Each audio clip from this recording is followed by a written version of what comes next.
মালদা জেলার চাঁচলের পাহাড়পুরে রাসমেলাকে ঘিরে মেতে উঠলেন এলাকাবাসী। একদিনের বেলা 31 নং জাতীয় সড়কের ধারে অনুষ্ঠিত হলো মেলা। নবনির্মিত রাধাকৃষ্ণের মন্দিরে রাধাকৃষ্ণের যুগল মূর্তিতে ভক্তের শ্রদ্ধা নিবেদন করে রাসচক্র ঘুরিয়ে পুণ্য অর্জনে ভক্তজনের সমাবেশ হয়। এতে জানা যায়, চাঁচলের রাজা শরৎচন্দ্রের আমল থেকেই শুরু হয় রাস উৎসব। শ্রীরামপুরের বেলপুকুরের ধারে আগে রাস উৎসব হতো। পরবর্তীকালে রাজ এস্টেটের তৎকালীন সম্পাদক তথা রাজ দৌহিত্র শিশির কুমার মুখোপাধ্যায়ের সময় থেকে এই মেলা পাহাড়পুরে চণ্ডী মণ্ডপের পুষ্করিণীর পাড়ে নিয়ে আসা হয়। রাধাকৃষ্ণের মন্দিরকে কেন্দ্র করে অনুষ্ঠিত হয় মেলা। প্রাচীন রাধাকৃষ্ণের মন্দিরটি জরাজীর্ণ হয়ে পড়ে। স্থানীয় বাসিন্দা ও ভক্তজনের উদ্যোগে নতুন মন্দির গড়ে তোলা হয়েছে। রীতি রয়েছে, রাস পূর্ণিমার দিন রাজ ঠাকুর বাড়ি থেকে রাধাকৃষ্ণের বিগ্রহকে পাহাড়পুরের মন্দিরে নিয়ে আসা হয়। তিথি অনুযায়ী রাধাকৃষ্ণের বিগ্রহের পুজো করা হয়। রাসচক্র স্থাপন করে শুরু হয় মেলা।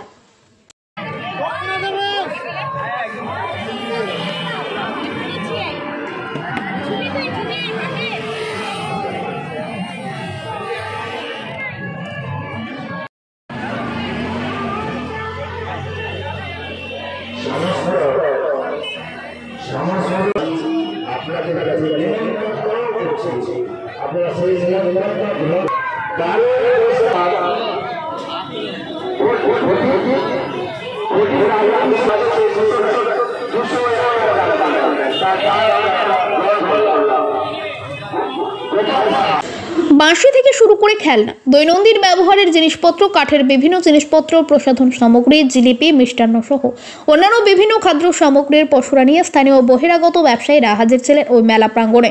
শনিবার সন্ধ্যায় জমজমাট মেলায় হাজির সকলে। উৎসব ও মেলা পরিচালনার কাজে ব্যস্ততার ফাঁকে পরিচালন কমিটির কর্মকর্তারা কি জানালেন, আসুন তা শুনে নেওয়া যাক। এই ভিডিও প্রতিবেদনটি আপনারা দেখছেন আমাদের চাঁচল পেজের সঙ্গে থাকুন, দেখতে থাকুন আমাদের চাঁচল।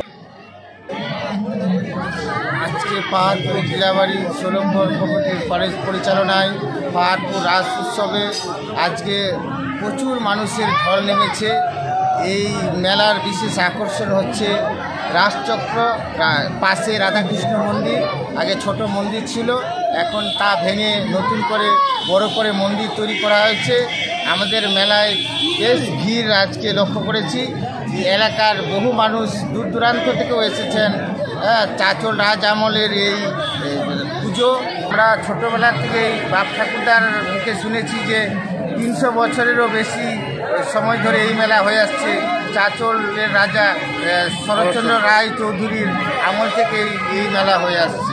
আনাজ কাটার বটি থেকে শুরু করে হাতা কুর্তি সবই বিক্রি হচ্ছে এই মেলায়।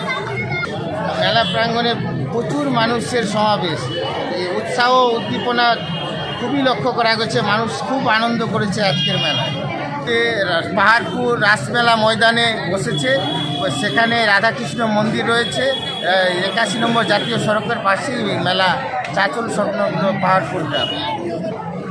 আমি সুদর্শন দাস, মেলা কমিটির সদস্য। প্রচুর সমাগম আমরা ভাবতে পারিনি। হঠাৎ করে গতকাল রাত্রি থেকে হঠাৎ ঠান্ডা নেমেছে, সেই হিসাবে আমরা ভাবতেই পারিনি যে এই ঠান্ডার মধ্যেই এত লোক আসতে পারে।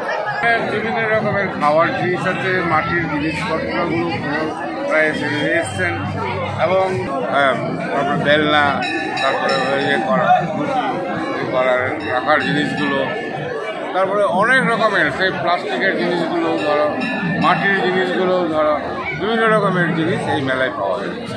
আমার নাম হলো অচিন্ত কুমার মিশ্র, আমি মেলা কমিটির দায়িত্বে আছি। সব থেকে এবার বেশি হয়েছে, এত বেশি হয়েছে কমিটির পক্ষে আমাদের সম্ভব ছিল না। প্রশাসন এত ভালো দিয়েছে এবার আছি সাহেব বলে আমাদের একটু সম্ভব হয়েছে, নাহলে আমরা পারতাম না কমিটি নিজেকে সামলাতে। ভক্ত বাইরে থেকে এসে, এখান থেকে মালদা থেকে লোক এসছে, আমাদের রায়গঞ্জ আর এগুলো থেকেও লোক আসছে আমাদের। আপনাদের এই পাহাড়পুরে আত্মীয় স্বজনও কি বিভিন্ন বাড়িতে আছে? প্রত্যেক বাড়িতেই আছে, প্রত্যেক বছরের মধ্যে এটাই রেওয়াজ হয়েছে। প্রত্যেক আত্মীয় স্বজন প্রত্যেক বাড়িতেই আছে আমাদের। আমাদের কুমারের মাল থেকে, মাটির ভারী বাসন থেকে, একদম কাঠ কুটারি থেকে, মানুষের ছোট বাচ্চাদের খেলনা থেকে বয়স্ক মানুষের ঘুমার বিছানা অবধি এখানে বিক্রি করতে হবে। তাই না, একদিনের মেলা, পুজো একদিন আগে হয়, তারপর দিন মেলা। আপনি মেলা কমিটির কি দায়িত্বে আছেন? মেলা কমিটি আমি সদস্য। আপনার নামটা একটু বলবেন? আমার নাম হরিগোপাল দাস। বাড়ি কোথায় আপনার? বাড়ি পাহাড়পুর।